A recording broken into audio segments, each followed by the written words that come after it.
Estimados amigos, iniciamos el programa número 20 de La Otra Campana.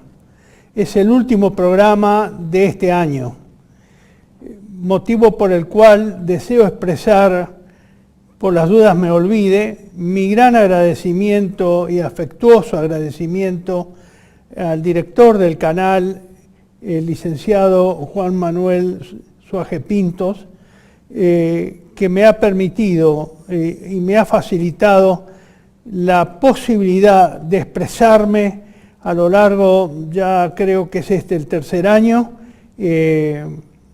con total generosidad, dado que no tengo los recursos para enfrentar el pago de un programa de este tipo. Lo he hecho con absoluta libertad y me siento muy, digamos, satisfecho con la tarea, y si hubo errores, los errores han sido míos, o por falta de preparación o por falta de conocimiento. Este último programa es continuación del programa anterior, del programa número 19, cuyo título general era Fidel Castro, el hombre de Washington, tal cual ustedes lo ven en esta imagen con la que hemos iniciado el programa anterior. En este sentido, les quiero recordar que la segunda parte que vamos a desarrollar hoy, ya que en la primera solo me quedan hacer algunas acotaciones y complementos que me han arrimado en estos 10 días, 14 días. Hoy vamos a ver en esta segunda parte el problema relacionado con Fidel Castro y el cuarto piso del Departamento de Estado, donde el eje central de esta, digamos, de esta etapa o de esta parte es precisamente el embajador norteamericano en los de Estados Unidos ante Batista, el señor Earl Smith, que fue el último embajador norteamericano ante el dictador cubano. Yo sé por las lecturas de los comentarios que hay mucha gente molesta con lo que yo he expresado. Todo lo que he señalado está documentado. Por lo tanto, también he visto gente que obra de mala fe. Por ejemplo, un señor me comentó que, digamos, o hizo comentarios respecto a mi antijudaísmo, supuesto antijudaísmo. Al señor le pregunté en qué minuto preciso de la grabación de la primera parte yo me referí al problema judío o al problema semita. Evidentemente el señor no tuvo mejor respuesta que decirme que él había revisado o buscado en Google y que había observado numerosos trabajos sobre este tema relacionado al judaísmo, lo cual me hacía pasible de ser calificado como un antisemita.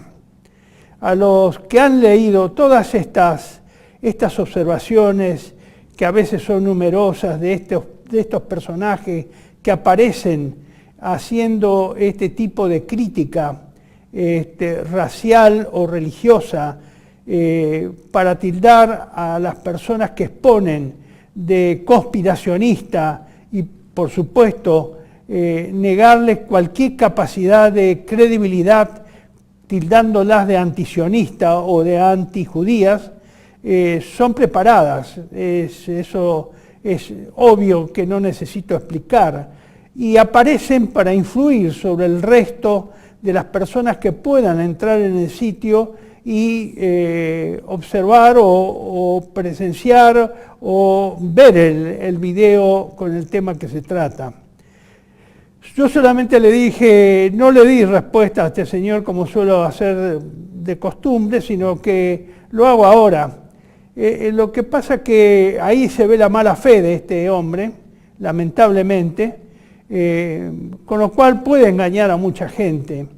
Si este señor hubiera obrado de buena fe, no hubiera dicho eso, porque si hubiera entrado en los detalles de los artículos que yo he publicado en Patria Argentina o de mis opiniones sobre temas relacionados con esta cuestión que él me acusa de antijudío o antisemita, simplemente se hubiera dado cuenta que estaba escupiendo para arriba, como se dice. Por una sencilla razón, todos los artículos, yo diría que el 99, no quiero ser tan soberbio ni pecar de un exceso de seguridad, pero el 99%, vamos a dar una posibilidad de un 1% de error, de artículos que yo he publicado o sobre los cuales he opinado, lo he hecho en base a lo siguiente: o los autores de los artículos son judíos, o me he basado en afirmaciones de personas judías, racial o religiosamente, para refutar algunas de estas cuestiones. Por lo tanto, este señor se ha equivocado grandemente, porque si hay algo precisamente que he sido cuidadosamente en más de 15 años que dirijo Patria Argentina, es precisamente de no publicar opiniones propias porque no son necesarias. Simplemente hay mucha bibliografía de autores judíos, ya sea por raza o por religión, que precisamente son los peores y más crueles críticos del sionismo y del judaísmo exacerbado. No necesito yo inventar nada, ni necesito caer en ningún artículo de ningún nazi o un nacionalsocialista o de algún antijudío. Siempre me he remitido a fuentes judías. Aclarado esto, sigamos con el problema. Ustedes recuerdan que les he dicho que Patria Argentina de noviembre ha salido a la venta. Precisamente vuelvo a pedir, y especialmente en este periodo de vacaciones, que tengan en cuenta que Patria Argentina, excepto el mes de febrero, que no se edita, sale normalmente en todos estos meses. En la primera parte, como ustedes observan, el título de la parte de la mitad superior del ejemplar de noviembre, señalamos nuestro desconcierto e incertidumbre respecto a lo que puede estar pasando o puede ocurrir en los Estados Unidos como consecuencia del triunfo del señor Trump. En este próximo número o ejemplar que saldrá en diciembre, vamos a profundizar esa actitud muy cautelosa respecto a las virtudes y defectos del señor Trump, muy cautelosa. Nosotros en Patria Argentina no nos jugamos ni adoptamos los puntos de vista de ningún medio alternativo que se ha embanderado a favor o en contra del señor Trump. Por ahora somos muy cautelosos, siguiendo el consejo o el criterio del ex senador norteamericano Ron Paul, que precisamente en un artículo que publicamos en noviembre señala la necesidad de ser muy cautelosos respecto a los juicios a favor o en contra que se abran sobre el señor Trump, hasta tanto lo veamos caminar, decidir, hacer y ver los resultados de sus políticas. En el suplemento que ustedes ya les he comentado, hemos publicado las ponencias que presentó en mi persona Patria Argentina en relación a dos temas vitales políticos y económicos, y la necesidad de ensamblar ambos aspectos, porque en última instancia la economía es parte de la política, y por eso hablamos en Patria Argentina de economía política y no de una ciencia o de una pseudociencia subordinada o digamos o regidora de la política. La política debe regir la economía y la economía debe estar subordinada junto con la política a lo moral. No concebimos una política y una economía que no estén sujetos a las normas morales. Creo que esto es bueno señalarlo en este reino de la inmoralidad y de la falta de límites.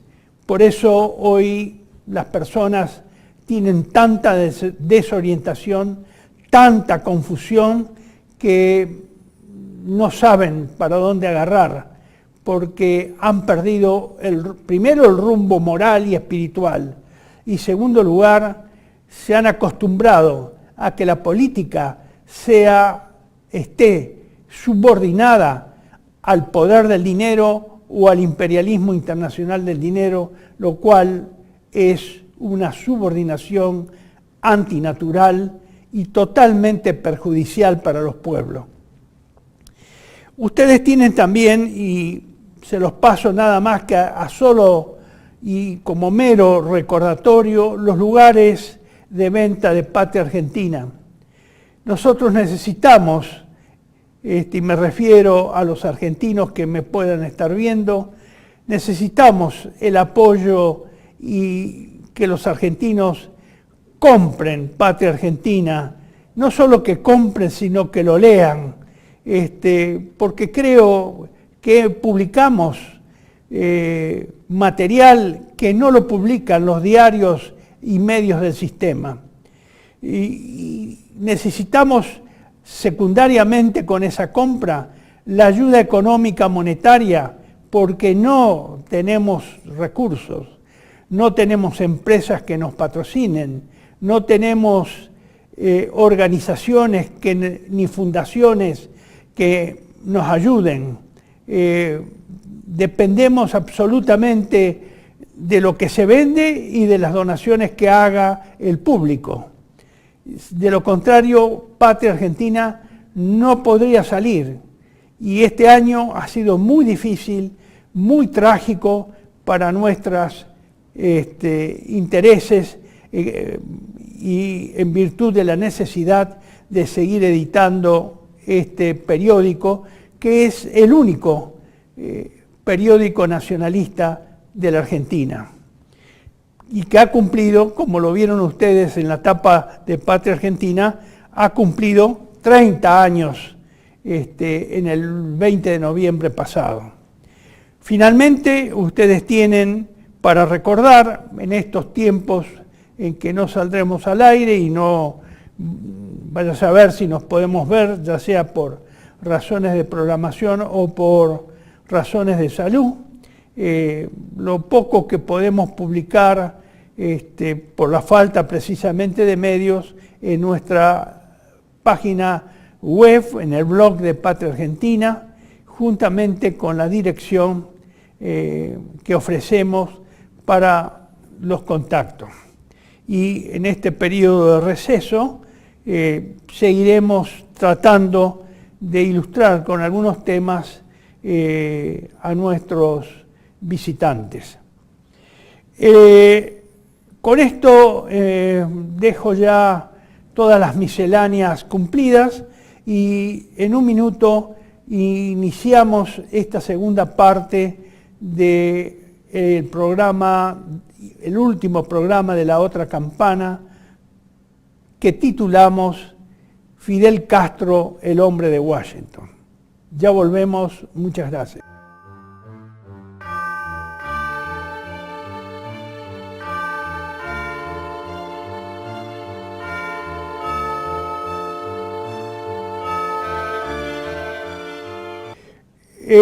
Comenzamos entonces con esta segunda parte, pero previamente, como les había adelantado, voy a hacer algunos comentarios y presentar algunos hechos y documentos que en estos últimos 14 días después de haber publicado o haberse editado en la primera parte, la hemos, digamos, he recibido de distintos aportes de personas interesadas y que vieron el video.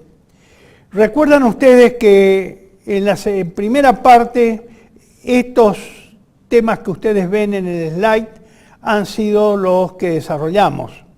El que está en blanco, relacionado con el financiamiento de Perón a Fidel Castro en el Bogotazo o a la intervención del gobierno argentino presidido por Perón para que Castro estuviera presente en Bogotá en el momento en que se realizaba la 9ª conferencia panamericana y simultáneamente ocurrió el asesinato de Eliezer Gaitán, el líder del Partido Liberal de Colombia, que era probablemente iba a ser el próximo presidente colombiano, se presentaron y evidentemente eso iba a despertar muchas dudas y por supuesto muchas personas sin conocimiento, sin documentación y opinando nada más que con la lengua,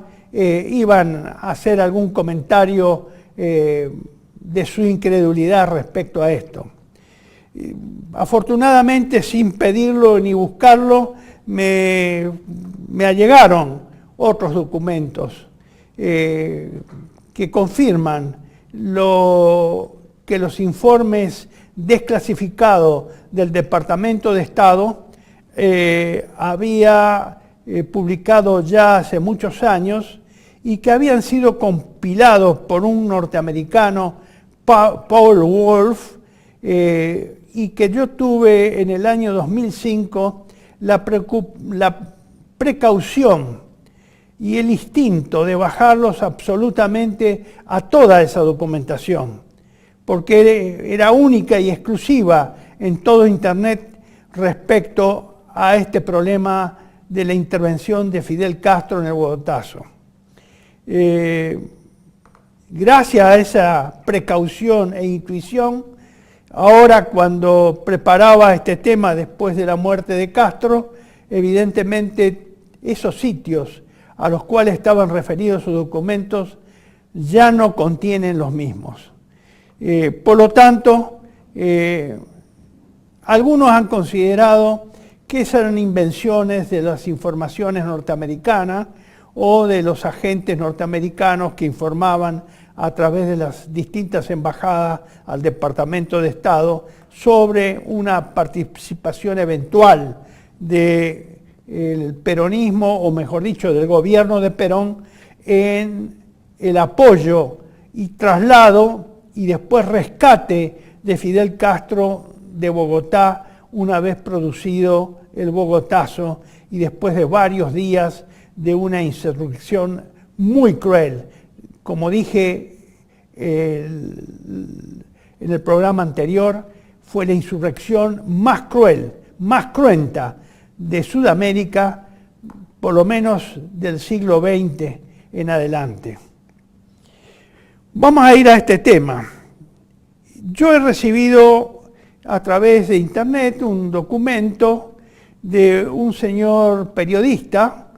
Él, por supuesto, es un hombre que se reconoce peronista, que es el señor Miguel Ángel de Renzi, que tiene un programa hace muchos años en distintas radios, siempre en la primera hora de la mañana, donde escribió un artículo en la que hace titulado "Cuando Perón salvó a Fidel".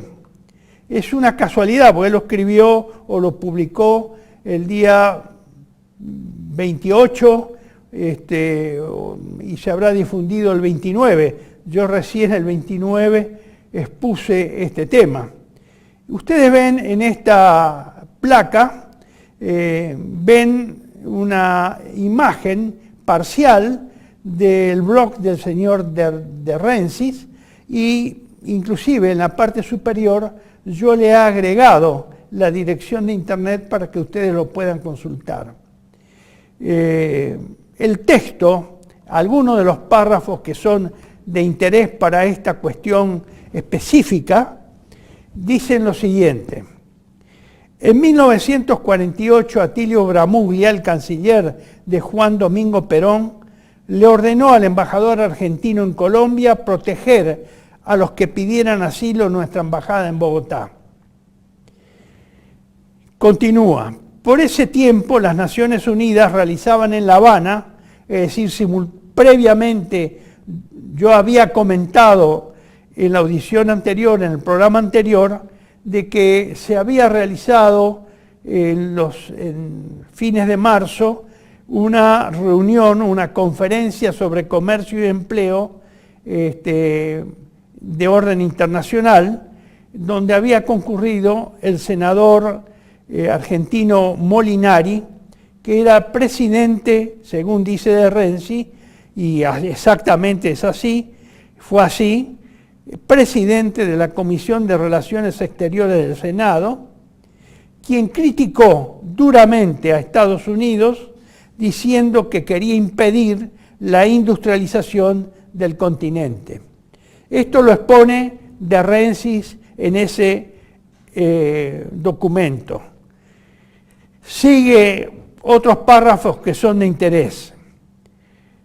Dice de Renzi, y en nombre del peronismo y de la delegación argentina, se negó a firmar el Acuerdo Internacional de Tarifas y Comercio que proponía la Organización Mundial de Comercio, negando el ingreso argentino al Fondo Monetario y al Banco Interamericano de Reconstrucción y Fomento. Como consecuencia de eso, da a entender, de Renzi, no lo dice explícitamente, Fidel Castro, ahí abro comillas, pidió una reunión con Molinari en la Embajada Argentina y fue acompañado por el dirigente comunista Alfredo Guevara, que había sido elegido presidente de la Federación en un congreso, Federación de Estudiantes, ¿se entiende?, en un congreso de Praga un año antes. También estuvo Enrique Ovares y Rafael del Pino. Este señor Enrique Ovares también era de filiación comunista. Es decir, que esto lo señala a alguien que es un peronista reconocido y asumido, y que por lo tanto él debe tener datos o debe haber tenido conocimiento de esto en forma fehaciente, y que por supuesto él lo traslada para conocimiento del público, y que evidentemente esto coincide con todas las informaciones que fueron registradas en los documentos clasificados del Departamento de Estado, a los cuales he mencionado en el programa anterior. Finalmente, dice lo siguiente de Rensis, en otros párrafos.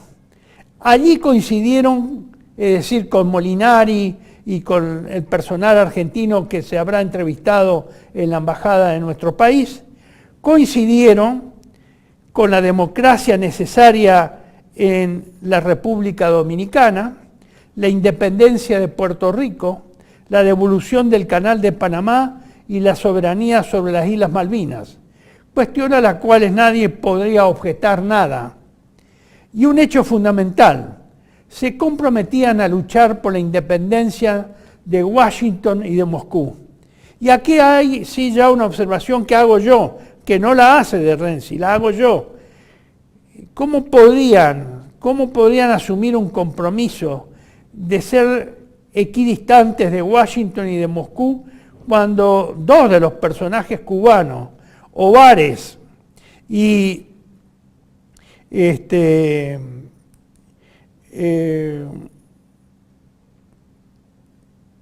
Alfredo Guevara, como les había dicho, eran precisamente dirigentes comunistas de la Federación de Estudiantes Cubanos? Inclusive Guevara había sido elegido presidente del Congreso Mundial de Estudiantes, que estaba manejado y controlado por el comunismo, en Praga, que estaba ocupado en ese momento por la Unión Soviética.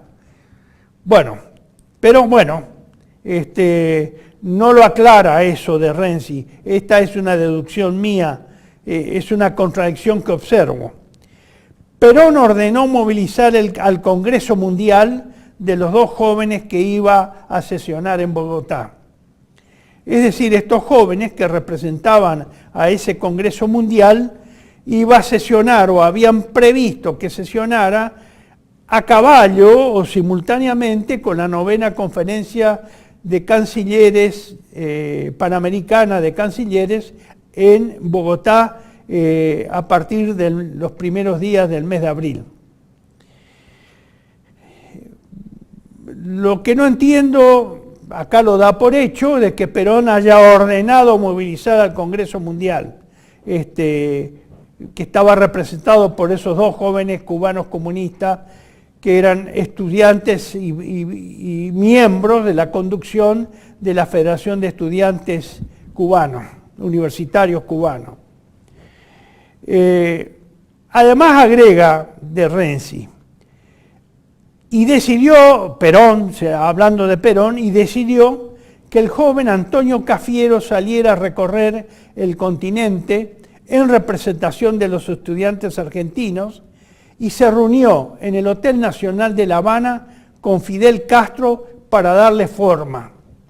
Es decir, que pareciera ser que el doctor Antonio Cafiero, que después fue una personalidad muy importante del peronismo, inclusive hasta su muerte, porque siempre estuvo activo y públicamente fue una persona de mucha influencia dentro del peronismo, en sus años mozo de estudiante cumplió esa función especial que le asignó Perón de movilizar a los estudiantes en distintos países de América Latina con la finalidad de sumarse a ese Congreso de Estudiantes Latinoamericanos y al Congreso Mundial de Estudiantes que se iba a realizar simultáneamente o a la par o paralelamente que la 9ª Conferencia Panamericana de Cancilleres. Sigue de Renzi. Cuando estalló el Bogotazo, Fidel fue protegido por la Embajada Argentina. De Renzi no da detalles de cómo se materializó esa protección de la Embajada Argentina sobre Fidel Castro. Hasta acá lo escrito y confesado y aseverado por el señor de Renzi, Miguel Ángel de Renzi, un periodista muy conocido, un periodista destacado, muy conocido en el ámbito peronista. Sus programas normalmente son financiados por gremios que militan en el peronismo y por lo tanto a mí no me cabe ninguna duda que lo que dice de Renzi es verdad. Todo lo que dice de Renzi coincide con los informes, el contenido de los informes y los detalles de los informes que fueron desclasificados por los Estados Unidos y que yo se los presenté en el programa anterior. He recibido también otro material a través de una intervención y de un comentario respecto al programa anterior, del señor Servando Gómez, a quien particularmente, ustedes lo están viendo, he buscado esto en internet, donde él recomienda su libro La CIA, Fidel Castro, el Bogotazo y el Nuevo Orden Mundial, la guerra psicológica contra América Latina, que se puede bajar, está en PDF, yo lo he bajado, y ustedes lo tienen aquí, señor director, si quiere usted mostrarlo, el PDF impreso, después de haberlo bajado, que es lo que recomendaba el señor Obando. El señor González. Este es el libro al cual él ha hecho referencia. Si vuelve a poner el slide anterior, le agradezco, señor director. Como ustedes ven, yo también les recomiendo calurosamente que bajen este libro en PDF del señor Servando González, un libro bastante detallado, con mucha bibliografía, presenta muchos hechos.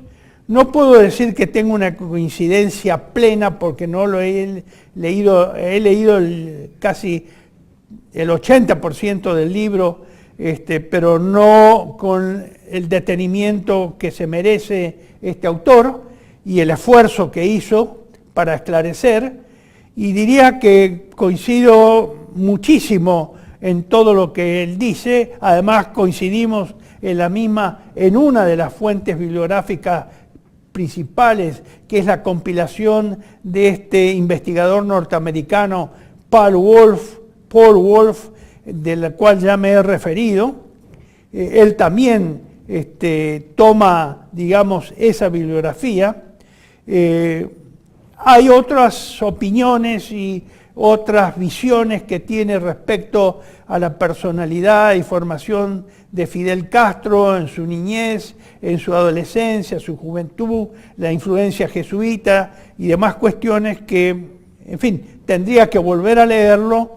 No obstante lo cual, no puedo decir que comparto el 100% con esas ideas, aunque me quedan muchas dudas en el sentido de que no lo descarto tampoco del todo.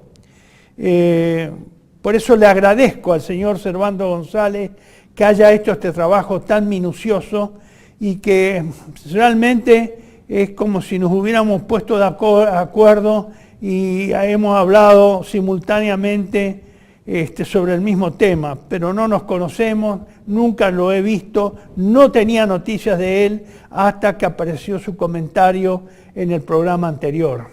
Realmente es un libro que vale la pena, y especialmente vale la pena para los cubanos castristas o que todavía siguen siendo castristas, para que se desayunen de muchas interioridades de este personaje que ha sido nefasto, no solo para la América, pero especialmente para nuestro país, para Argentina.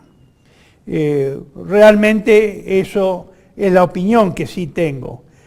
El señor Servando González ha reafirmado y me ha puesto muy contento, porque muchas de sus tesis e hipótesis son las mismas que yo sostengo, por lo cual me he puesto contento de que una persona probablemente más erudita en este tema que yo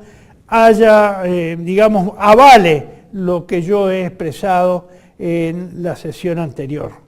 Bueno, sobre algunos aspectos de lo que dice Servando González sobre este problema de Perón y el peronismo y Fidel Castro y su actuación en el Bogotazo, ya volvemos en el próximo bloque.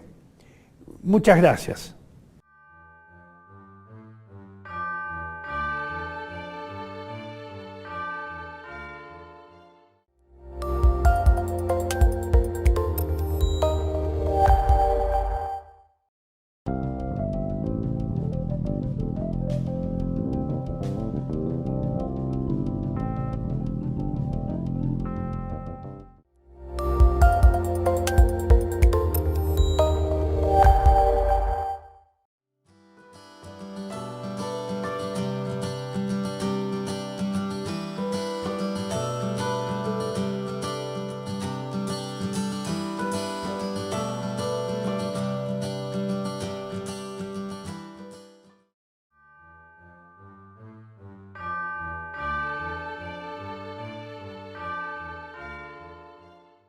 Yo les comentaba que de estos libros, de este libro del señor Servando González, he tomado especialmente una parte nada más. He tomado el adendum en la página 241, algunos párrafos que tienen relación con esto de Perón con Fidel Castro y su relación con el Bogotazo. ¿Cuál es la intervención? ¿Qué tenía que hacer Perón ahí con Fidel Castro en ese hecho insurreccional adjudicado a los comunistas posteriormente y desde el primer momento, por supuesto, en que mataron a Gaitán, fue adjudicado a los comunistas. ¿Qué tenía que hacer Perón con eso? Bueno, no está develado todo, pero él agrega unas cosas interesantes en ese adendum, donde explica que el libro ya estaba redactado cuando recibió una nueva información y que para no, digamos, alterar el orden que ya tenía el libro, lo agregó como adendum. Entonces lo ha centralizado en poquitas hojas, esa nueva información que recibió a posteriori de que el libro ya prácticamente estaba terminado. ¿Qué dice en la página 241 González? La mañana del 11 de abril se corrió la voz de que los revoltosos habían depuesto las armas después de haber llegado a un acuerdo con el gobierno. Debido a que la situación era caótica, Castro, Del Pino y el resto de los cubanos se refugiaron en un hotel del centro de Bogotá y se pusieron en contacto con la embajada cubana, con el embajador Guillermo Belt. Recuerden este nombre, Guillermo Belt, que también asistía a la 9ª conferencia como representante obviamente cubano, para que les diera asilo y tratara de sacarlos del país. Belt les prometió enviar un automóvil de la embajada para recogerlos. Pero sigue González, pero como ya eran casi las 5:30 de la tarde y el toque de queda comenzaba a las 6, el dueño del hotel los echó a la calle, tanto a Del Pino como a Fidel Castro. Fue entonces cuando, según Castro, por pura casualidad, y en esto pura casualidad habría que poner comillas, se toparon con un funcionario de la embajada argentina que conducía un auto con placas diplomáticas y Castro lo convenció para que los llevara a la embajada cubana. Acá hago un comentario del cual yo tenía conocimiento verbal, no confirmado documentalmente, por eso no lo cité, pero esta casualidad hay que ponerlo entre comillas. La versión que yo tenía verbal de algún exfuncionario diplomático es de que Castro sabía perfectamente el número telefónico de la embajada argentina y fue él quien llamó y pidió un auto diplomático para que lo pudiera trasladar a la embajada cubana. Pero claro, yo no tengo pruebas de eso. Y la persona que me lo dijo, que me lo había dicho hace muchos años, no quería ofrecer su testimonio en forma pública. Por lo tanto, eso me lo reservé y vengo a encontrar en el libro de González este comentario donde habla de la casualidad de que pasara un coche diplomático de la embajada argentina justo por la puerta del hotel y que ellos lo pararan, que el coche parara en una situación tan grave de insurrección y de caos y de anarquía y desorden, que parara y atendiera a estos muchachos estudiantes cubanos. Sigo lo que dice González en el siguiente párrafo. El día siguiente, Castro, Del Pino y los otros cubanos pudieron regresar a Cuba en un avión de carga que en teoría había ido a recoger unos toros que habían sido llevados a Bogotá para exhibirlos en una feria agrícola o una feria ganadera.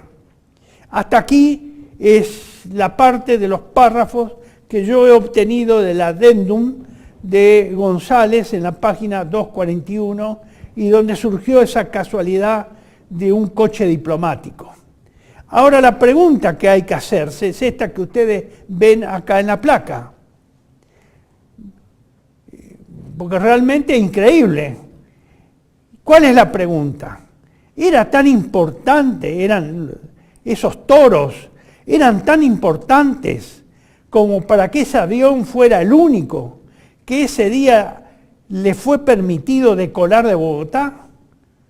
Efectivamente, señores, ese avión fue el único avión que se le autorizó a que saliera de Bogotá. El único avión, llevando toros. ¿Qué urgencia había en llevar los toros? O realmente, más que los toros, lo importante era sacar de ahí a los cubanos que estaban siendo transportados. Fidel Castro, Del Pino, Ovares y el cuarto miembro que habían sido y habían cumplido funciones de agitación durante el Bogotazo. Evidentemente esto es muy sospechoso, que el único avión que en el día decoló de Bogotá, se haya dado permiso y se le haya permitido que saliera de Bogotá, llevando toros. Hasta parece risueño. Pero también en el mismo adendum, González aclara lo siguiente respecto a el embajador Guillermo Belt. Y estas son las reflexiones que él hace en un solo párrafo. Dice, el 9 de mayo de 2012, el periodista cubano Antonio Llano Montes mencionó en su programa matutino por Radio Mambí de Miami que había sido muy amigo del presidente cubano Ramón Grau San Martín.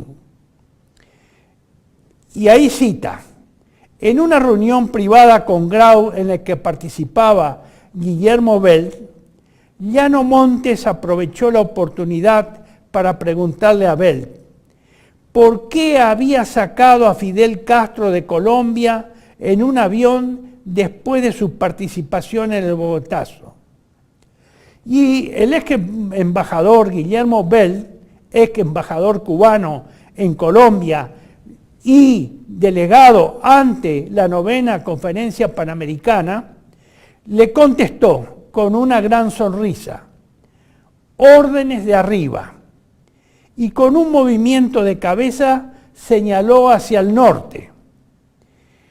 Debido a que estas órdenes obviamente no habían venido del presidente Grau, Llano Montes interpretó, el periodista que cuenta esta anécdota y este hecho, del cual fue testigo, Llano Montes interpretó esta respuesta como que dichas órdenes habían procedido de Washington. Bueno, circunstancialmente también la misma persona que me había comentado sobre el vehículo diplomático que transportó, que casualmente pasó por el hotel donde estaban esperando los 4 cubanos con Fidel Castro y sus 3 otros compañeros, y que casualmente pasó por el hotel, lo pararon y lo llevó a la embajada cubana, sino a la Argentina primero, pero vamos a suponer que efectivamente fueron de ahí a la cubana. También me había respondido, me había comentado que ese día Castro y sus compañeros salió en un avión de carga, que fue el único avión al que se le permitió salir de Bogotá ese día, porque todavía seguían las operaciones contra la insurrección, porque no se había apagado la insurrección, estaba todavía, eso estaba en una situación de anarquía y caos totalmente incontrolado. Me había comentado también ese hecho, diciendo que eso había sido permitido por los norteamericanos. Vuelvo a repetir, ese señor no quiso que yo diera su nombre y no quiso dar testimonio público de lo que él me expresaba.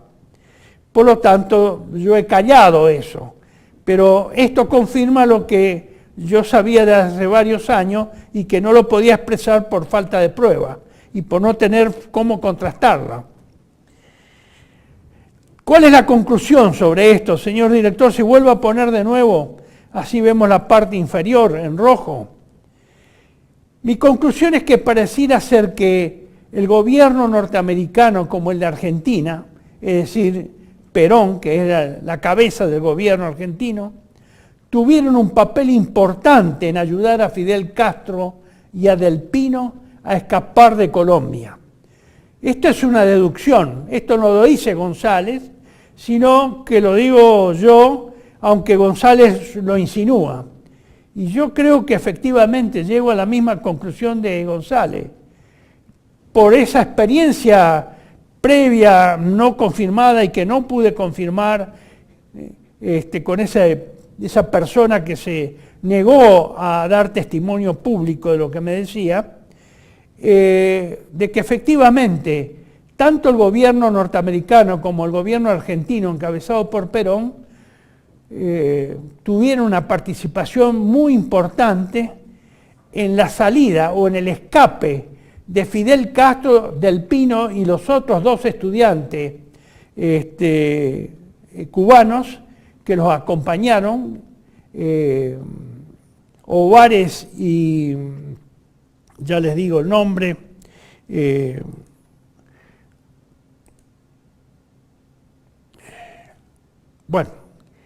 Ovares, perdón, que no lo recuerdo con facilidad, pero eran, bueno, ya en algún momento de esto lo voy a volver a recordar, discúlpenme, Ovares, Del Pino, Castro y el cuarto que no, y Guevara, que no tiene relación alguna con el Che Guevara. Esos han salido o salieron o se les permitió salir de Cuba, a mi entender, porque hubo alguna intervención argentina, norteamericana, o más bien norteamericana y secundariamente argentina, que facilitó la fuga de los 4 que habían intervenido en el Bogotazo y que fueron en alguna manera instigadores en el ámbito estudiantil de esos hechos, salir de Colombia y llegar sin ningún solo rasguño a Cuba. ¿Por qué habrá sido? ¿Qué es lo que tenía que ver Perón? Que estén los norteamericanos, bueno, no nos va a extrañar, pero ¿qué es lo que tenía que ver Perón con eso? Eso no lo pude desentrañar, no pude encontrar elementos de juicio, a lo mejor aparecen a raíz de toda esta exposición, y hay personas que pueden allegar otros documentos. En un momento volvemos con el próximo bloque, donde vamos a hablar de un tema esencial para comprender estas contradicciones que estamos analizando. ¿Cómo es posible que los Estados Unidos ayuden a fugarse a quienes fueron instigadores de un hecho adjudicado a los comunistas, en la cual ellos estaban acusados de participar públicamente? Y eso es una contradicción. Bueno, eso solo se puede entender si se entiende qué es la dialéctica. Ya lo vemos en el próximo bloque.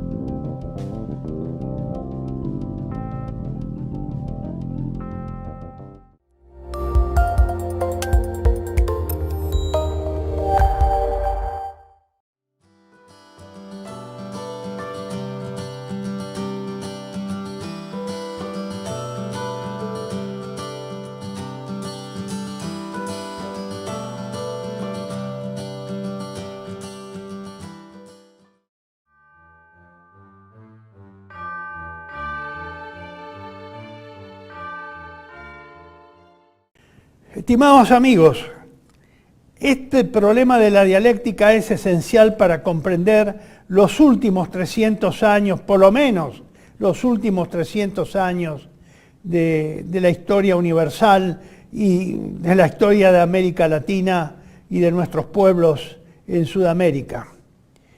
Por eso, lo que ustedes ven en esta placa, con el título La dialéctica, de método de pensamiento a sistema operativo político estratégico para la acción. Porque una cosa es la dialéctica como sistema o método para buscar la verdad, un método lógico-filosófico para buscar la verdad, y otra cosa es la dialéctica utilizada como un sistema operativo político estratégico para la acción, para el accionar, para el hacer. Entonces, yo no voy a entrar ahora a dar una clase sobre la dialéctica. Sí porque muchas veces los he realizado en estos programas de la otra campana. Sí los voy a refrescar, sí los voy a mencionar, y les dejo con la inquietud, porque si ustedes no entienden esto, si esto no se entiende, no se puede comprender qué es lo que está pasando en el mundo y qué es lo que ha pasado en el mundo. En principio, la dialéctica como método de acción o sistema operativo es diferente, totalmente distinto, totalmente, digamos, nada que ver con la dialéctica como sistema de pensamiento o método de pensamiento en búsqueda de la verdad. Este procedimiento o este modo de acción o este sistema operativo dialéctico es propio del uso del poder mundial o imperialismo internacional del dinero desde hace muchos siglos. Aunque ha sido sistematizado en el siglo XIX, fines del siglo XVIII, por Hegel, de donde deriva la dialéctica hegeliana, él lo ha sistematizado como método de razonamiento y para la acción, su aplicación es mentira que sea estrictamente marxista. Los más furibundos capitalistas han utilizado la dialéctica en sus modos de acción, en sus sistemas de acción para sus fines. Parece una contradicción, no lo es. Es un método para la acción, un método político estratégico para la acción. No tiene nada que ver con la ideología. Por lo tanto, es mentira que haya ninguna contradicción entre el uso por parte del capitalismo y inclusive el capitalismo más feroz del uso de la dialéctica hegeliana. No hay contradicción. No hay contradicción. No tiene nada que ver eso con el comunismo o con la dialéctica materialista. No tiene nada que ver. Aplicado a la historia universal, la dialéctica de la que yo estoy hablando es, para estas mentalidades, es la generadora de la historia universal. Por eso su comprensión es imprescindible para entender la historia universal y la historia regional de nuestros países, de América del Sur y Central sobre todo. ¿De dónde deriva esto de la dialéctica como sistema operativo? Ustedes lo tienen acá en la próxima placa. En principio de la cábala, de la coincidencia oppositorum, o de la coincidencia de los opuestos, de los contrarios, o el control, como se le dice también, de los contrarios o de los opuestos. Y de la alquimia, uno de cuyos exponentes más modernos ha sido el doctor Carl Gustav Jung, y que en latín se pronuncia Mysterium Conjunctionis, la síntesis, que significa la síntesis de las psiquis opuestas. Estas son, digamos, los dos antecedentes de la que deriva esta dialéctica operativa, esta dialéctica para la acción. ¿Cómo se manifiesta esto. Esto se manifiesta a través del conflicto. Ustedes lo ven en el siguiente esquema. Este es el esquema del proceso dialéctico. Hay una tesis a la cual se le opone o contradice o la confronta una antítesis. De esa confrontación, de ese conflicto entre la tesis y la antítesis, surge una síntesis. La gente de la CIA utiliza este procedimiento con otros nombres. La tesis la llama acción, a la antítesis la llama reacción y a la síntesis la llama solución. Entonces, vemos que el mismo procedimiento dialéctico o proceso dialéctico es tanto usado en forma teórica por la dialéctica hegeliana como desde el punto de vista práctico por el uso de la CIA como método de acción o método político estratégico para su accionar. Uno los llaman de una forma, otro de otra forma, pero el mecanismo es el mismo. Lo importante que ustedes entiendan es que la dialéctica implica el conflicto entre tesis y antítesis, entre acción y reacción. Hay un conflicto, hay una confrontación. Ahí se origina el proceso de la acción, el proceso como método de acción, del conflicto, señores, del conflicto. Pasamos al siguiente. Ustedes tienen este cuadro donde se habla de los principios, una columna, cómo lo designan conforme a los principios hegelianos, después por el contenido teórico, y después por el contenido práctico, en este caso de los que usa la CIA en su aplicación de este método para la acción. Hegelianamente es como yo los he nombrado, tesis, antítesis y síntesis, y cuyas funciones son: la tesis propone, la antítesis niega lo propuesto y la síntesis supera la contradicción entre la proposición y la negación a una esfera más elevada. Es una afirmación profunda de la verdad que contiene la tesis y la antítesis.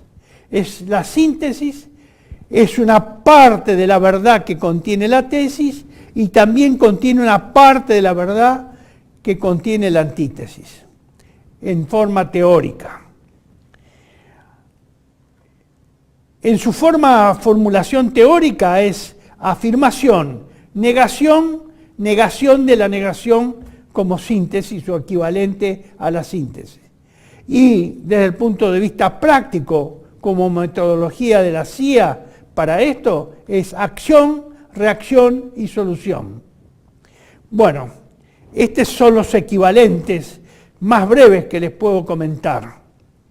Pero es para dar una idea de que no es contradictorio que los Estados Unidos puedan haber estimulado un proceso insurreccional adjudicándoselo a los comunistas, es decir, de bandera falsa,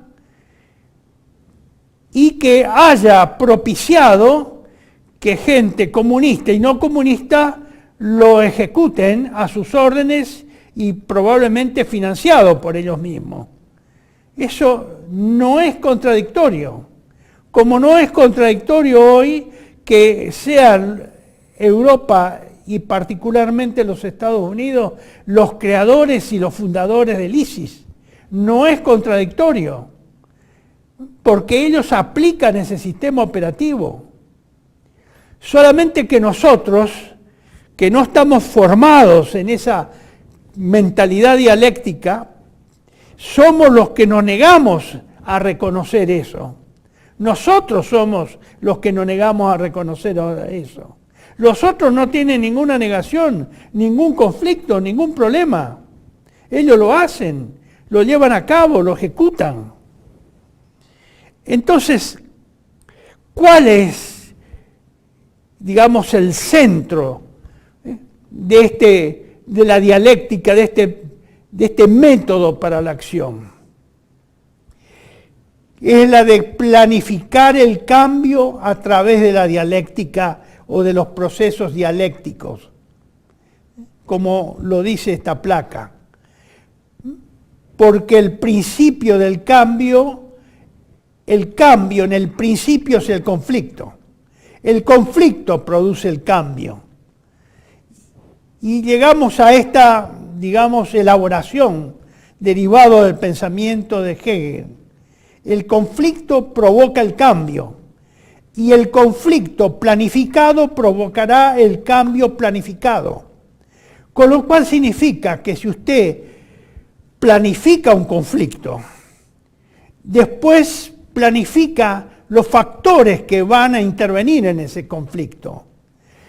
Y luego, una vez que tiene armado todo el esquema, lo revierte, comienza con el conflicto para producir un cambio y llega a ese cambio de acuerdo a los objetivos que usted se fijó en la planificación y conduce el conflicto para que se arribe a esos fines y a esos objetivos. Es tal vez difícil explicar, difícil de que alguna persona no suficientemente consubstanciada con este pensamiento y obrar dialéctico lo comprenda, porque nosotros tenemos un pensamiento lineal de causa y efecto, de un pensamiento, digamos, cartesiano.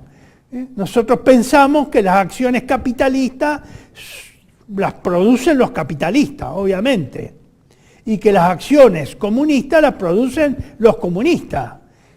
Ese es el pensamiento lineal. No se nos ocurre pensar que acciones comunistas sean producidas por capitalistas, ni acciones capitalistas sean producidas por comunistas. Eso no nos entra en la cabeza. Pero el problema está en nosotros, no en los otros. Nosotros somos los que no entendemos el problema.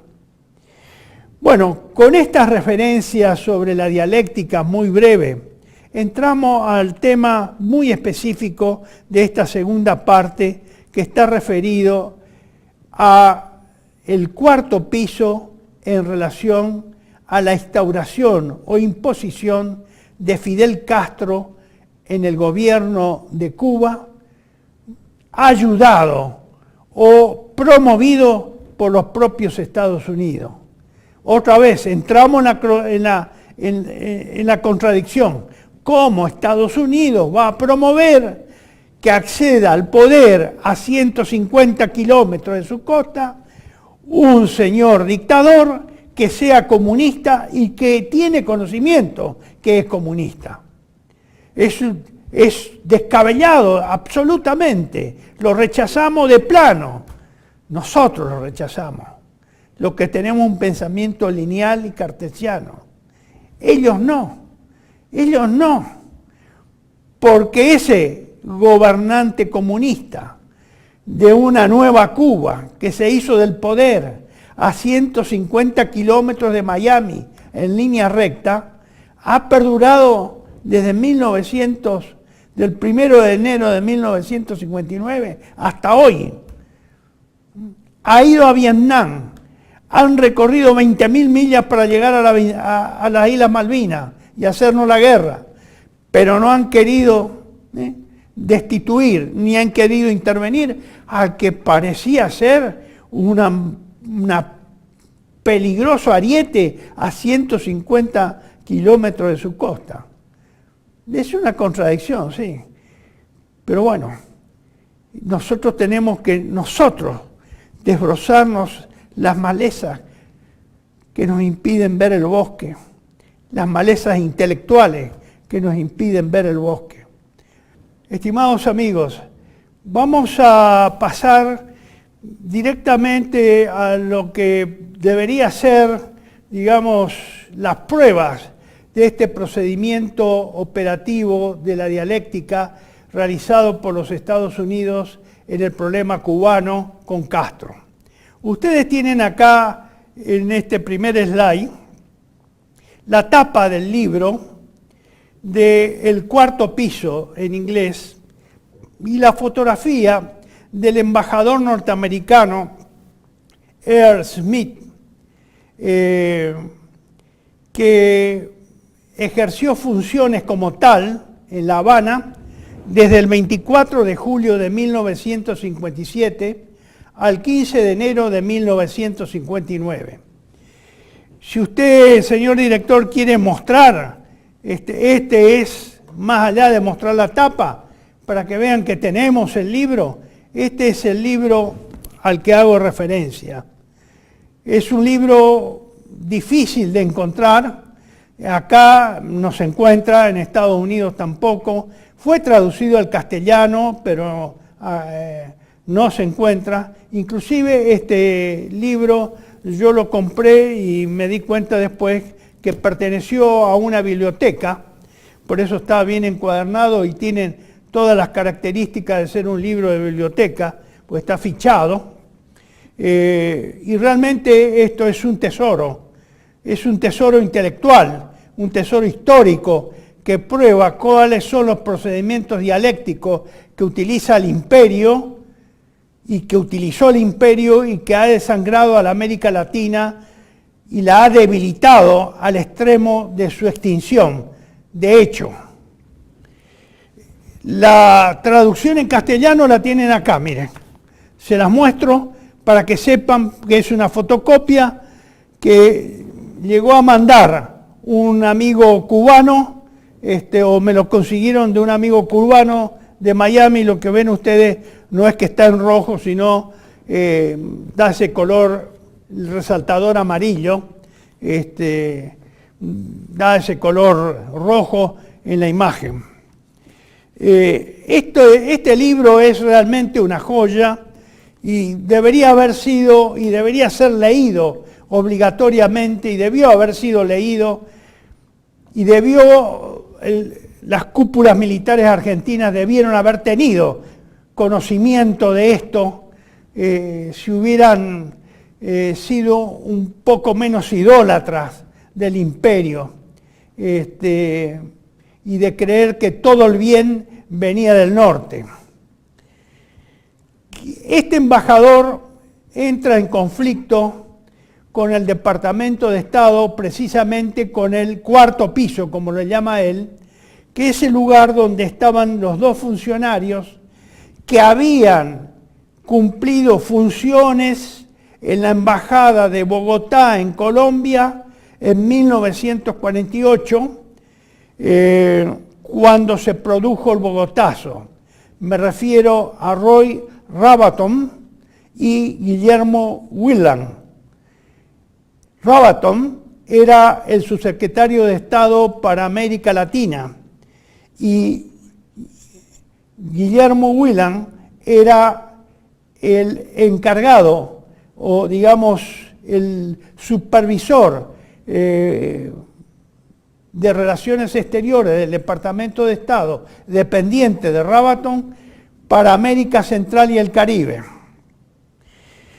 Bueno, estos dos personajes que yo nombré tenían conocimiento de Castro, porque 10 años antes habían estado, o 9 años antes habían estado, digamos, fichándolo por los acontecimientos del Bogotazo. Pero fíjense lo que dice el embajador, y yo cito, todo lo que cito son textos o párrafos seleccionados de su libro. Estas exposiciones que él realizó o realiza en su libro fueron hechas ante una comisión del Senado norteamericano de Relaciones Exteriores. Es decir, que no son apreciaciones escritas después ya de viejo y demás, o recuerdos o memoria, sino son testimonios que dio frente a una comisión obligatoria en el Senado de los Estados Unidos, públicamente. No es nada secreto, no es nada personal, no es nada íntimo, no es una apreciación personal que él da, sino lo que él expresó, declaró ante una comisión del Senado norteamericano. ¿Qué dice E.R. Smith? He mostrado en este libro, el anterior, señor director, he mostrado en este libro que era imposible para el subsecretario de Estado, Roy Rabaton, su asociado Guillermo Whelan y el cuarto piso de no ser consciente de las afiliaciones comunistas de Fidel Castro. Está más allá de las posibilidades de que la Agencia Central de Información o de Inteligencia no lo conociera. Roy Rabaton estaba en Bogotá en 1948, cuando Fidel Castro, a la edad de 22 años, era un organizador activo de la insurrección comunista. También estaba Whelan, pero este señor E.R. Smith, que lo había nombrado embajador, se entera mucho después que también había estado Whelan. No se entera previo a ir a Cuba. No se lo dicen antes de ir a Cuba, ni cuando está como embajador en sus funciones en Cuba. Se entera después, mucho después. Estos dos personajes de la embajada norteamericana en Bogotá se refiere de esta forma a Smith. Durante aquel tiempo no puedo recordar a nadie haciendo un comentario despectivo respecto a Fidel Castro, aunque Rabaton y Whelan arreglaron para que Herbert Matthews, el más destacado periodista de guerra de los Estados Unidos de esa época, me informara sobre las virtudes de Castro y al que ellos aceptaban como un experto. Es decir, consideraban a Herbert Matthews, ese famoso corresponsal de guerra, como un hombre experto en Cuba y experto en cuestiones latinoamericanas, que fue propuesto para que le diera un briefing, es decir, le diera una charla antes de hacerse cargo de la embajada al embajador Smith, mientras todavía no había llegado a Cuba, estaba haciendo sus preparativos en Estados Unidos. Nunca puedo recordar durante mi sesión informativa o mientras yo era el jefe de la misión en La Habana cualquier expresión de aprobación por parte del cuarto piso hacia el gobierno amistoso de Cuba, es decir, hacia el gobierno de Batista. Es decir, él dice, nunca escuché hablar en el cuarto piso ni una sola vez, que tuvieran un concepto favorable sobre Batista, ni amistoso, nunca. Sí a favor de Fidel Castro, sí a favor de Fidel Castro. Parece una contradicción, es una contradicción. Y me imagino cómo habrá quedado la cabeza de este embajador después de algún tiempo, cuando ya pasaron los hechos y él se dio cuenta en la trampa en que había sido metido por su propio servicio de relaciones exteriores. Continúa este señor E.R. Smith. Mi primera información respecto a la intervención de Castro en la insurrección de Bogotá vino del doctor Belt, ese doctor que ya nombré varias veces y que había sido embajador cubano en Bogotá, en Colombia, en 1948, y al mismo tiempo delegado cubano ante la 9ª Conferencia Panamericana que se reunió a principios de abril en Bogotá. Vino del doctor Bell ese primer comentario, meses después de que yo había asumido mi puesto como jefe de la misión en La Habana. Nadie me dijo que el subsecretario de Estado para Asuntos Latinoamericanos, Roy Rabaton, en el momento del levantamiento de Bogotá, se encontraba en dicha ciudad de Colombia sirviendo como secretario y era además cónsul en la embajada norteamericana de 1947 a 1949. Figura en una lista en quién es quién en América. Eso lo dice todo el embajador Smith. El secretario Rabaton también sirvió como secretario de la delegación de los Estados Unidos en la 9ª Conferencia Internacional de Estados Americanos, Bogotá, Colombia, 1948.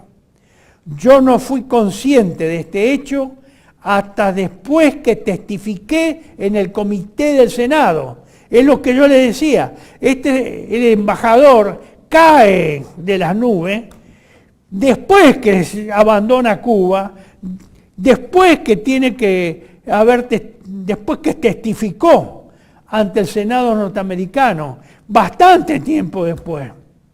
Es decir, que él era un completo ignorante y nadie lo puso en autos. Ningún funcionario del Departamento de Estado le puso en autos mientras fue embajador o antes de ser embajador, ni siquiera cuando estaba prestando testimonio una vez que había sido destituido o reemplazado como embajador en Cuba. No se enteró de que estos dos funcionarios, particularmente Rabaton, había sido una importante pieza en la Embajada Norteamericana de Bogotá en 1948, durante los sucesos del Bogotazo. Realmente es sorprendente lo que dice el embajador norteamericano. He mostrado en este libro que era imposible para el subsecretario de Estado Roy Rabaton, su asociado Guillermo Whelan y el Cuarto Piso de no ser consciente de las afiliaciones comunistas de Fidel Castro. Está más allá de las posibilidades de que la Agencia Central de Inteligencia no lo conociera. Roy Rabaton estaba en Bogotá cuando Fidel Castro, a la edad de 22 años, era un organizador activo de la insurrección comunista. Ni siquiera la Agencia Central de Inteligencia, la famosa CIA, le informó al embajador de cuál era el perfil ideológico o los antecedentes ideológicos y subversivos o insurreccionales del señor Fidel Castro. Ni siquiera la CIA le informó. Vamos a hablar algo, mejor dicho, el señor Smith se refiere en algunos párrafos que yo he extraído sobre el señor Guillermo Whelan.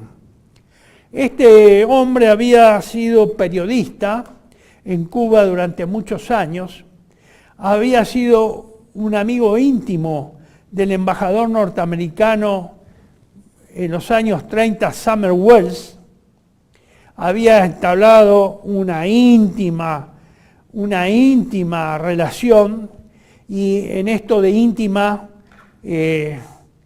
entiéndanlo así, íntima relación, porque después, obviamente, trascendió años después que esa relación era una relación probablemente homosexual. Y el señor Whelan fue acusado o fue sospechado de esa condición. ¿Y quién lo introduce al Departamento de Estado en el año 1941? Es precisamente el embajador, el que había sido embajador y íntimo amigo de Whelan en Cuba, en La Habana, Sumner Welles. Él lo introduce. Entonces, fíjese cómo son las conexiones, ¿no? Resulta obvio para mí, dice Smith, pero no para Guillermo Whelan, el director de la Oficina de Asuntos del Caribe y México del Departamento de Estado, que Fidel Castro no era la solución para los problemas políticos de Cuba. A principios de enero de 1958, Whelan visitó la embajada norteamericana en La Habana, es decir, se fue de Washington a La Habana y a visitar la embajada norteamericana, y le mostró un papel al embajador Smith que él había escrito, en el que presentaba la economía de Cuba como desmoronándose desmoronándose, y recomendaba que los Estados Unidos aplicaran presión sobre el gobierno de Cuba para apresurar su perdición. Realmente las condiciones económicas de Cuba nunca habían sido mejores que en el año que acababa de terminar. Todo lo contrario a lo que decía Whelan. Su borrador continuaba diciendo que probablemente el gobierno de Cuba caería dentro de un periodo relativamente corto de tiempo. Esas eran las apreciaciones que le llevó para que firmara o que hiciera suya ese documento en la embajada norteamericana en Cuba y lo presentara a sus superiores en el Departamento de Estado. Sigue Smith. El propósito de su visita a La Habana tenía por finalidad que la embajada preparara y presentara un informe siguiendo las mismas líneas, respaldando su posición. Guillermo Whelan y John Topping, este último la cabeza de la división política de la embajada, prepararon para la embajada un borrador de tal documento en el que se pintaba la economía de Cuba como pobre y en condiciones caóticas, y anticipando la pronta caída del gobierno de Cuba. Cuando este papel fue traído a mi atención, dice Smith, discrepé con la premisa. Continué señalando que cualquier escrito que Whelan deseara preparar siguiendo tales líneas podría ser enviado al Departamento de Estado únicamente con su propia firma. Cualquier documento que abandonara la embajada con mi firma contendría líneas muy diferentes. Es decir, el embajador Smith se negó a firmar ese documento y le dijo a Whelan si él quería que ese documento circulara, que lo presentara él con su firma. Él se negaba a participar de esas afirmaciones temerarias y no verdaderas, totalmente falsas. Como ven, es un problema, cada vez, acá está desde el núcleo de la dialéctica, de cómo se ha operado dialécticamente, precisamente para ayudar y promover el ascenso de Fidel Castro al poder desde el mismo corazón del poder norteamericano.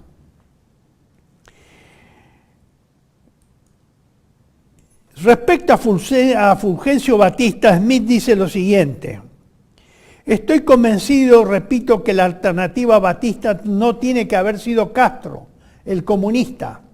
Los Estados Unidos podrían haber contribuido decisivamente a la formación de un gobierno ampliamente basado en Cuba, sin Batista y sin Castro.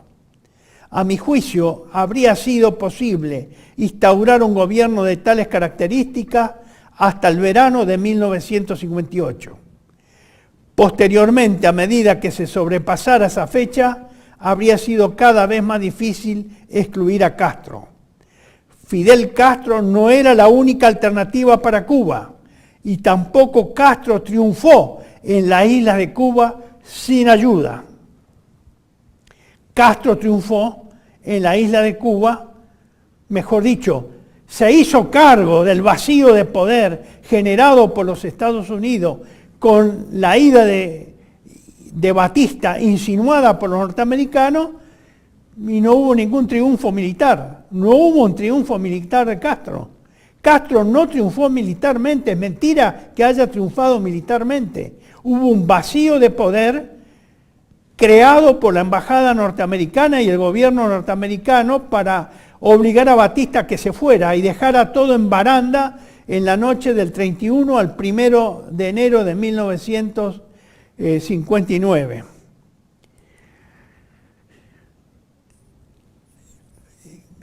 Más claro imposible lo que dice el embajador Smith en este otro párrafo. El siguiente, señor director. Para aclarar mi punto de vista, déjenme decir que ayudamos a derrocar a la dictadura de Batista, que estaba a favor de Norteamérica y era anticomunista. Solamente para instalar la dictadura Castro que la dictadura de Castro, que era comunista y anti-norteamericano. Esto lo dice el embajador norteamericano en Cuba ante el Senado norteamericano. Y más contradicción que esto yo no he visto nunca.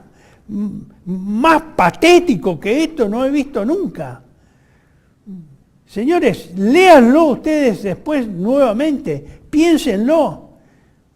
Esto fue hecho de ex profeso, con una finalidad de que Castro fuera funcional a los intereses norteamericanos. Eso no lo dice el embajador Smith, lo digo yo, porque más claro que esta contradicción no existe. Esto es un ejemplo claro. Esto no se ha dicho nunca en ningún medio, por ningún canal de televisión, en ninguna radio, en ningún escrito o artículo en los medios gráficos.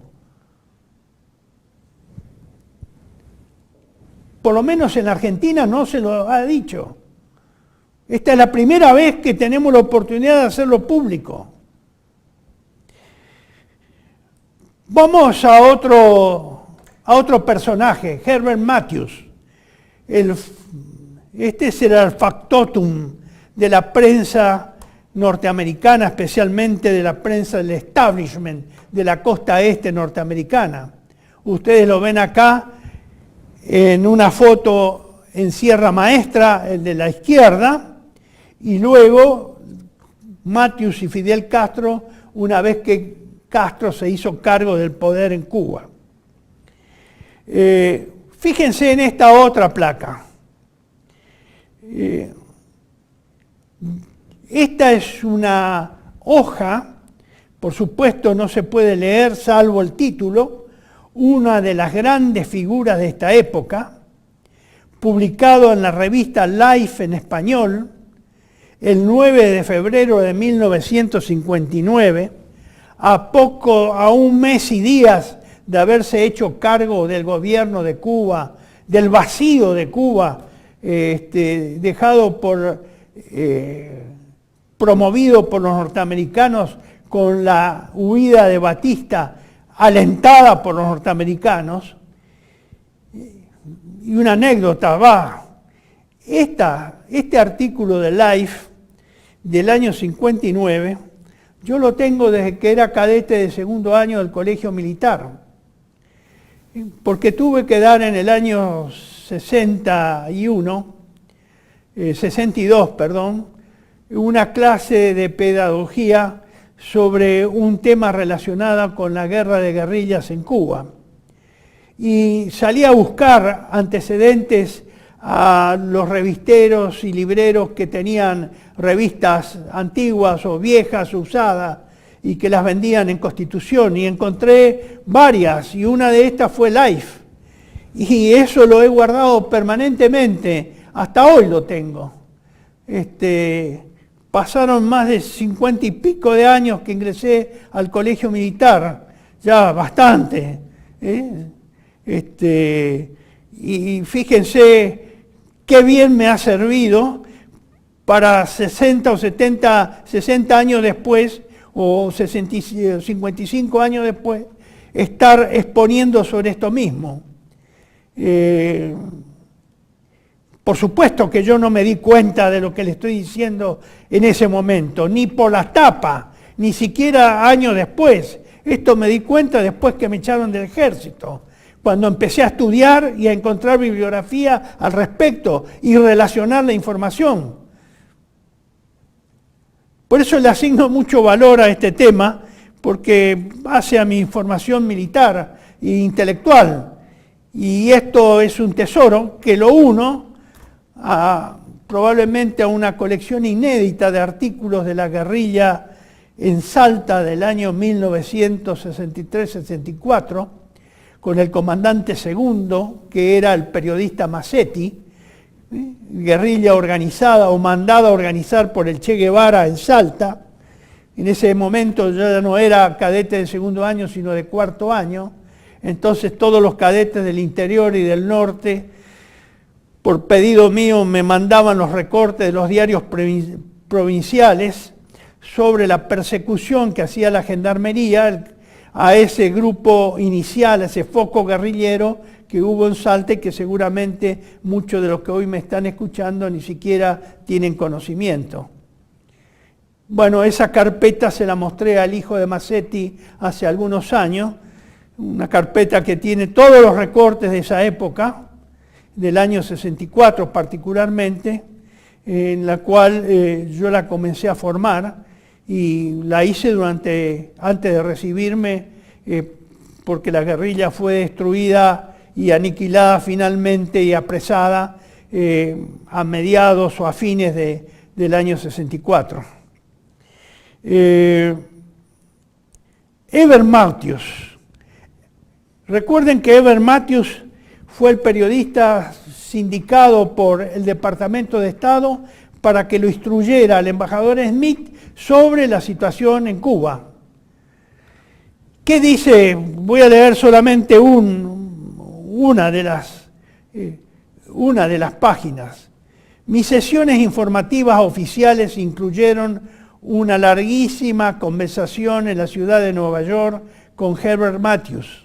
Esta sesión informativa me fue sugerida por Guillermo Whelan, el director de la Oficina de Asuntos del Caribe y México del Departamento de Estado, y aprobado por Roy Robaton, el subsecretario de Estado para Asuntos Latinoamericanos. El señor Matthews me informó que él tenía visiones muy entendidas de Cuba y de América Latina en general. Sostenía la firme convicción de que los mejores intereses de Cuba y del resto del mundo se verían beneficiados si Batista fuera removido de su cargo. Matthews tenía una opinión muy pobre de Batista. Él lo calificaba como un derechista, dictador despiadado y corrupto.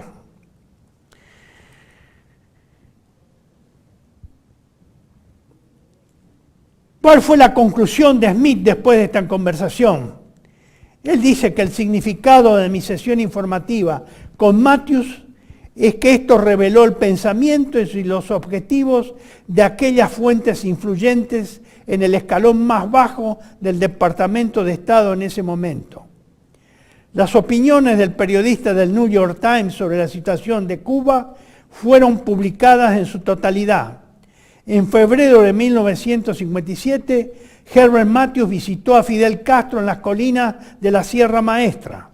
Como resultado de ello, escribió 3 artículos sobre Fidel Castro que aparecieron como columnas principales en las primeras páginas del New York Times durante 3 días seguidos.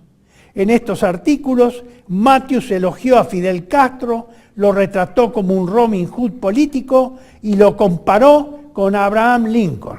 Bueno, con esto evidentemente está todo dicho. Comparar a Fidel Castro con Abraham Lincoln ya es mucho para los norteamericanos y supongo que habrá sido el mayor espaldarazo que tuvo Castro en su ascenso, digamos, meteórico al gobierno de Cuba de la mano de los norteamericanos, de sus supuestos enemigos antiimperialistas. Perdón, de sus supuestos enemigos imperialistas. Él, que se decía un antiimperialista de pura cepa.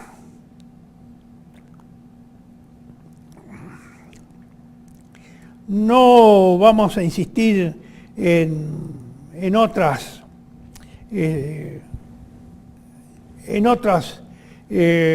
consideraciones. ¿Cuáles fueron las consecuencias para América Latina de todo esto?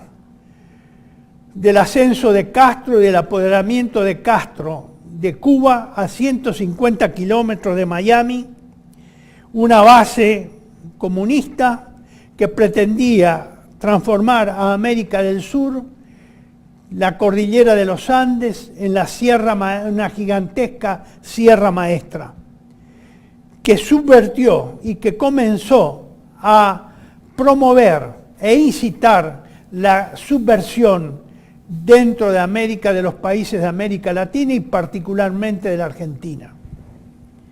Por eso en algún momento en el programa anterior le dije que era el carnicero de América Latina. Este es el resultado, el mismo que le presenté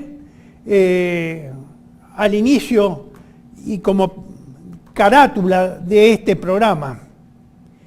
Esta es una foto que se tomó con Rockefeller en 1995 cuando se festejó en Nueva York el 50 aniversario de las Naciones Unidas.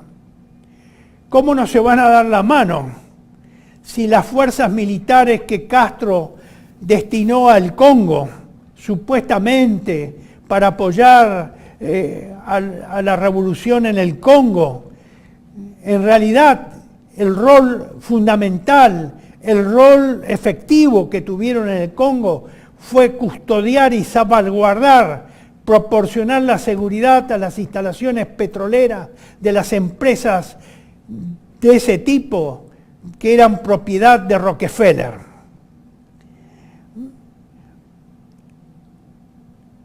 Castro mandó sus tropas para eso,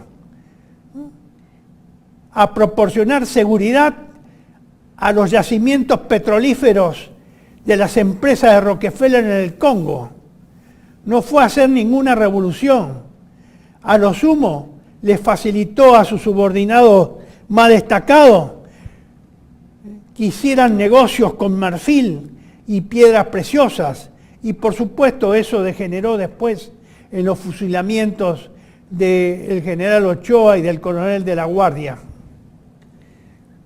Pero eso fue Castro en el Congo, el guardián de los intereses petroleros de Rockefeller en esa región del mundo contra las guerrillas que supuestamente eran más comunistas que lo que se decía que era Castro. ¿Cuál fue el resultado para nuestro país, aparte de los más de 2.000 presos militares que se encuentran en las cárceles argentinas, a los que hay que agregar 400 que murieron en estado de detención?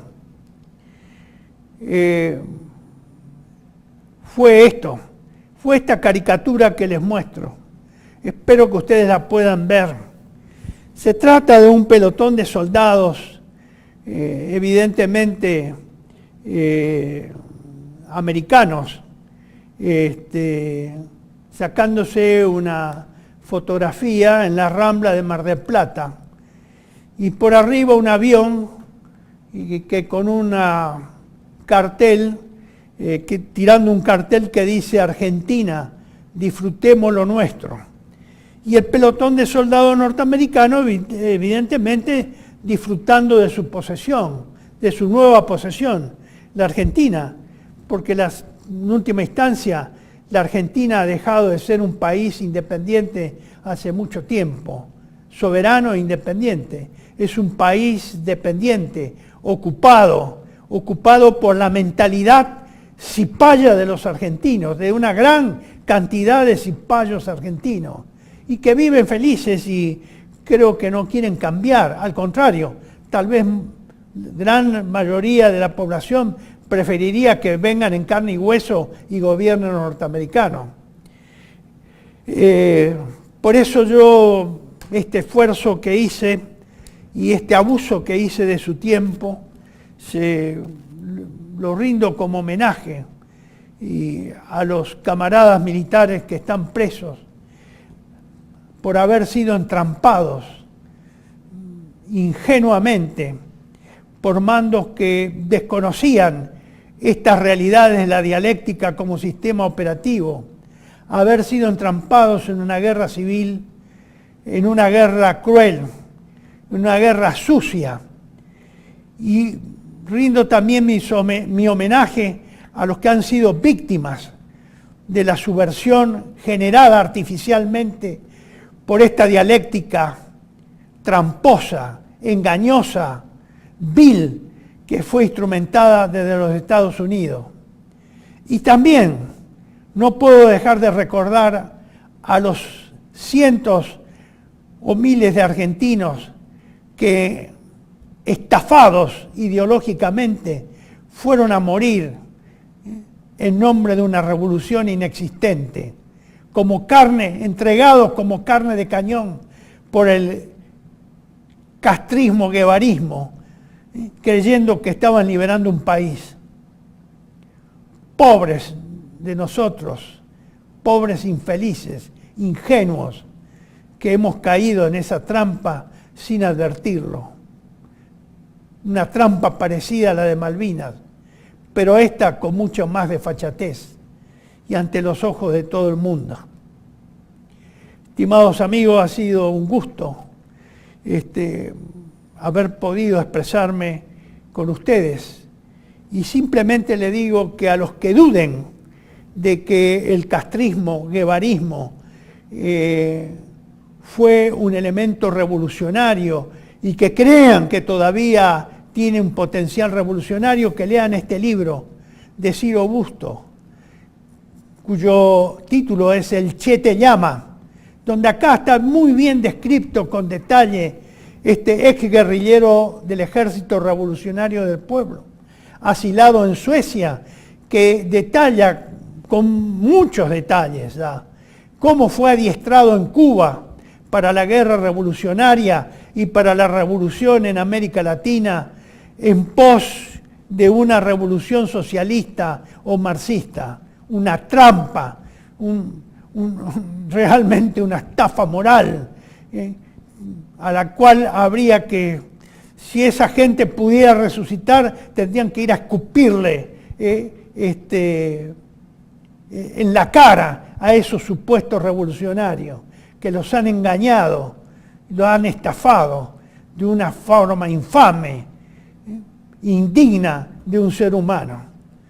Muchísimas gracias y será hasta alguna otra oportunidad.